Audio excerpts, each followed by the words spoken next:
March 27 വരെ കാത്തിരിക്കാൻ ഇപ്പൊ ആളുകൾക്ക് വയ്യാത്തൊരവസ്ഥയാണ്. മമ്മൂക്ക വന്നു കഴിയുമ്പോഴത്തേക്ക് പിന്നെ ബാക്കിയുള്ള പോർഷനിൽ മോഹൻലാൽ മൊത്തത്തിൽ സൈലന്റ്. പക്ഷെ മഞ്ജു വാര്യർക്കും സാനിയ മിർസയ്ക്കും എന്തെങ്കിലും വ്യത്യസ്തമായിട്ടുള്ള സാധനം കാണാം. സിനിമയിൽ ഒരുപാട് പേർക്ക് വഴിവെട്ടിയിട്ടുള്ള ഒരു മനുഷ്യൻ തന്നെയാണ് അദ്ദേഹം. എബ്രഹാം കോശി അല്ലെങ്കിൽ ആലപ്പുഴയിലെ മമ്മൂക്ക ഫാനോട് ചോദിക്കാം, ലൂസിഫറിനകത്ത് മമ്മൂക്ക ഉണ്ടോ ഇല്ലയോ? ലൂസിഫർ ആണോ L2 ആണോ? എമ്പുരാൻ. അതിന്റെ ട്രെയിലർ ടീസർ കണ്ടായിരുന്നല്ലോ. ടീസർ നന്നായിട്ട് ചെയ്തിട്ടുണ്ട്. അത് പിന്നെ പൃഥ്വിരാജിനകത്തുള്ള ഒരു പ്രതീക്ഷ എനിക്ക് തോന്നുന്നു. ഇതിനകത്തെ മമ്മൂക്ക വളരെ പ്രധാനപ്പെട്ട റോളിൽ എത്തുന്നുണ്ട്. ആണെന്നാണ് തോന്നുന്നത്. അത് എനിക്കത് ഹൈഡ് ചെയ്ത് വെച്ചിരിക്കുകയാണെന്ന് തോന്നുന്നത്. ഈ ലേറ്റ് ആയിട്ട് വന്നാലും ലേറ്റസ്റ്റ് ആയിട്ട് വരുമെന്ന് പറഞ്ഞില്ലേ. നരസിംഹം പോലെ ആവും പിന്നെ തീർച്ചയായിട്ടും. നരസിംഹത്തിൽ നിങ്ങൾ കണ്ടായിരുന്നു സിനിമ? അതായത് മമ്മൂക്ക വന്നു കഴിയുമ്പോഴത്തേക്ക് പിന്നെ ബാക്കിയുള്ള പോർഷനിൽ മോഹൻലാൽ മൊത്തത്തിൽ സൈലന്റ്. പിന്നെ പടം കൊണ്ടുപോയത് മമ്മൂക്ക. അപ്പൊ അതുപോലെ തന്നെ മാരാറിന്റെ തട്ട് അത് താഴ്ന്നു തന്നെ ഇരിക്കും. അതിന് എത്ര കൊമ്പന്മാര് വന്നിരുന്നാലും അത് താഴ്ന്നു തന്നെ ഇരിക്കും. അപ്പം ഇതും അത് തന്നെ ആയിരിക്കും. കാരണം ലാലേട്ടന്റെ ഒരു വലിയൊരു എന്താ പറയാ ഒരു തിരിച്ചുവരവിന്, ഇപ്പൊ ജയറാമിന്റെ തിരിച്ചുവരവിന് മമ്മൂക്ക ഒരു കാരണക്കാരനായിട്ടുണ്ടെന്നുണ്ടെങ്കിൽ ഒരു പക്ഷെ ചിലപ്പം ഇത് അതൊരു അത്ഭുതം സംഭവിക്കുന്നു. ജയറാമിന് മാത്രമല്ല കേട്ടോ, മലയാള സിനിമയിൽ ഒരുപാട് പേർക്ക് വഴിവെട്ടിയിട്ടുള്ള ഒരു മനുഷ്യൻ തന്നെയാണ് അദ്ദേഹം. പക്ഷെ മലയാളത്തിൽ ഈ രണ്ടുപേരും തീർച്ചയായും പൊളിക്കും, പടം പൊളിക്കും. അല്ല ഇനിയിപ്പോ രണ്ടുപേരും ഒന്നിക്കുന്ന ഒരു പടം ഉണ്ടല്ലോ, അത് അതിനുവേണ്ടിയുള്ള വെയിറ്റിംഗ് ആണല്ലോ എല്ലാരും. ഈ രണ്ടുപേരും ഈ പറയുന്ന മലയാള സിനിമയ്ക്ക് മാറ്റി നിർത്തപ്പെടാൻ പറ്റാത്ത രണ്ട് അത്ഭുത പ്രതിഭകൾ തന്നെയാണ്. പിന്നെ സിനിമ കാണുമ്പോൾ നമ്മൾ അങ്ങോട്ടും ഇങ്ങോട്ടും എന്തെങ്കിലുമൊക്കെ അഭിപ്രായങ്ങളൊക്കെ പറയും, അത് സ്വാഭാവികം. മഹേഷ് നാരായണന്റെ സിനിമ രണ്ടുപേരും ഒരുമിച്ച് കൊണ്ടുപോകാതെ തീർച്ചയായിട്ടും. കാരണം മോഹൻലാൽ 30 മിനിറ്റ് ക്യാമിയോ റോളിൽ വരുമെന്നാണ് പറഞ്ഞിരുന്നത്. പക്ഷെ ഇതിപ്പോ അത് ത്രൂ ഔട്ട് ആക്കിയെന്നാണ് അത് അറിയുന്നത്.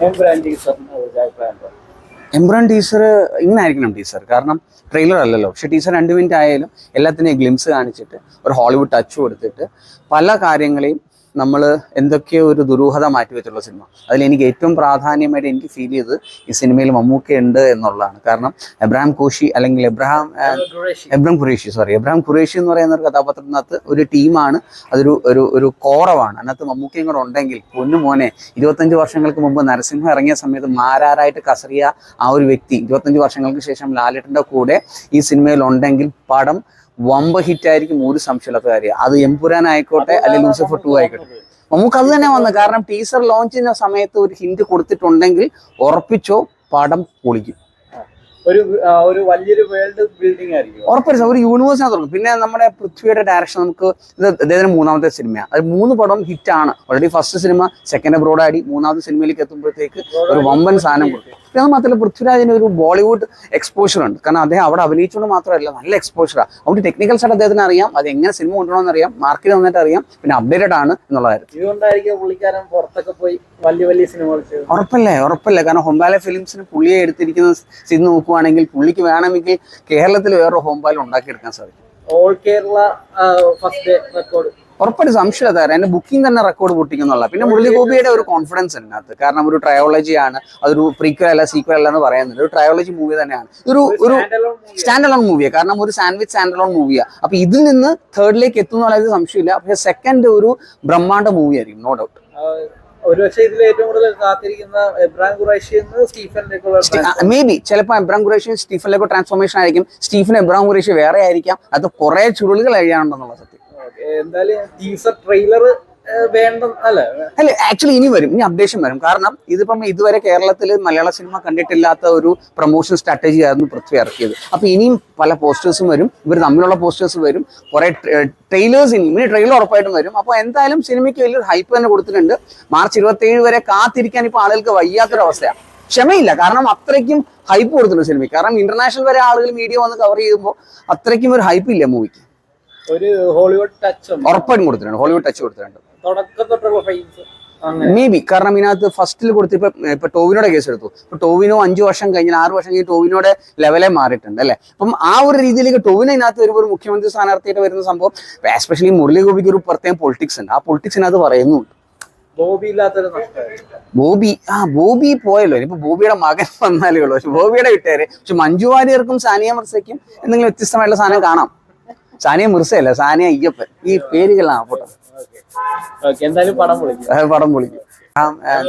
എബ്രാം ഖുറേഷി എന്ന് പറയുന്ന ഒരു കഥാപാത്രത്തിനകത്ത് ഒരു ടീമാണ്, അതൊരു ഒരു ഒരു കോറവാണ്. അതിനകത്ത് മമ്മൂക്കയും കൂടെ ഉണ്ടെങ്കിൽ പൊന്നു മോനെ, 25 വർഷങ്ങൾക്ക് മുമ്പ് നരസിംഹ ഇറങ്ങിയ സമയത്ത് മാരാരായിട്ട് കസറിയ ആ ഒരു വ്യക്തി 25 വർഷങ്ങൾക്ക് ശേഷം ലാലേട്ടൻ്റെ കൂടെ ഈ സിനിമയിൽ ഉണ്ടെങ്കിൽ പടം വമ്പ ഹിറ്റായിരിക്കും, ഒരു സംശയമില്ലാത്ത കാര്യം. അത് എമ്പുരാൻ ആയിക്കോട്ടെ അല്ലെങ്കിൽ ലൂസിഫർ 2 ആയിക്കോട്ടെ. നമുക്ക് അത് തന്നെ വന്നു. കാരണം ടീസർ ലോഞ്ച് ചെയ്യുന്ന സമയത്ത് ഒരു ഹിന്റ് കൊടുത്തിട്ടുണ്ടെങ്കിൽ ഉറപ്പിച്ചോ പടം പൊളിക്കും. ഒരു വലിയൊരു വേൾഡ് ബിൽഡിംഗ് ആയിരിക്കും ഉറപ്പായിട്ടും. ഒരു യൂണിവേഴ്സിനെ തുടങ്ങും. പിന്നെ നമ്മുടെ പൃഥ്വിയുടെ ഡയറക്ഷൻ, നമുക്ക് ഇത് അദ്ദേഹത്തിന് 3ാമത്തെ സിനിമയാണ്. അത് 3 പടം ഹിറ്റാണ്. ഓൾറെഡി ഫസ്റ്റ് സിനിമ സെക്കൻഡ് അബ്രോഡ് ആടി, 3ാമത്തെ സിനിമയിലേക്ക് എത്തുമ്പോഴത്തേക്ക് ഒരു വമ്പൻ സാധനം കൊടുക്കും. പിന്നെ അത് മാത്രമല്ല, പൃഥ്വിരാജിന് ഒരു ബോളിവുഡ് എക്സ്പോഷർ ഉണ്ട്. കാരണം അദ്ദേഹം അവിടെ അഭിനയിച്ചുകൊണ്ട് മാത്രമല്ല, നല്ല എക്സ്പോഷറാണ്. അതുകൊണ്ട് ടെക്നിക്കൽ സൈഡ് അദ്ദേഹത്തിന് അറിയാം, അത് എങ്ങനെ സിനിമ കൊണ്ടുപോകണമെന്ന് അറിയാം, മാർക്കറ്റ് നന്നായിട്ട് അറിയാം, പിന്നെ അപ്ഡേറ്റഡ് ആണ് എന്നുള്ള കാര്യം. ഇതുകൊണ്ടായിരിക്കും പുള്ളിക്കാരൻ പുറത്തൊക്കെ പോയി വലിയ സിനിമകൾ ചെയ്തു. ഉറപ്പല്ലേ. കാരണം ഹോംബാലെ ഫിലിംസിന് പുള്ളിയെ എടുത്തിരിക്കുന്ന സ്ഥിതി നോക്കുവാണെങ്കിൽ പുള്ളിക്ക് വേണമെങ്കിൽ കേരളത്തിൽ വേറെ ഹോംബാല ഉണ്ടാക്കിയെടുക്കാൻ സാധിക്കും. All Kerala first day record ഉറപ്പായിട്ട് സംശയമില്ല. എന്റെ ബുക്കിംഗ് തന്നെ റെക്കോർഡ് പൊട്ടിക്കുന്നുള്ള. പിന്നെ മുരളിഗോപിയുടെ ഒരു കോൺഫിഡൻസ് അതിനകത്ത്. കാരണം ഒരു ട്രയോളജി ആണ്, അതൊരു പ്രീക്വൽ അല്ല സീക്വൽ അല്ല എന്ന് പറയുന്നത്. ഒരു ട്രയോളജി മൂവി തന്നെയാണ്. ഒരു സ്റ്റാൻഡ് അലോൺ മൂവിയാണ്. കാരണം ഒരു സാൻഡ്വിച്ച് സ്റ്റാൻഡ് അലോൺ മൂവിയാണ്. അപ്പൊ ഇതിൽ നിന്ന് തേർഡിലേക്ക് എത്തുന്നുള്ള സംശയമില്ല. പക്ഷെ സെക്കൻഡ് ഒരു ബ്രഹ്മാണ്ഡ മൂവി ആയിരിക്കും, നോ ഡൗട്ട്.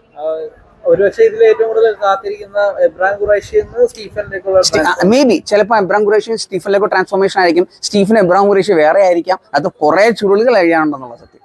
എന്തായാലും ടീസർ ട്രെയിലർ അല്ല ആക്ച്വലി ഇനി വരും, ഇനി അപ്ഡേഷൻ വരും. കാരണം ഇതിപ്പം ഇതുവരെ കേരളത്തിൽ മലയാള സിനിമ കണ്ടിട്ടില്ലാത്ത ഒരു പ്രൊമോഷൻ സ്ട്രാറ്റജി ആയിരുന്നു പൃഥ്വി ഇറക്കിയത്. അപ്പൊ ഇനിയും പല പോസ്റ്റേഴ്സും വരും, ഇവർ തമ്മിലുള്ള പോസ്റ്റേഴ്സ് വരും, കുറെ ട്രെയിലേഴ്സ് ഇനി ട്രെയിലർ ഉറപ്പായിട്ടും വരും. അപ്പോൾ എന്തായാലും സിനിമയ്ക്ക് വലിയൊരു ഹൈപ്പ് തന്നെ കൊടുത്തിട്ടുണ്ട്.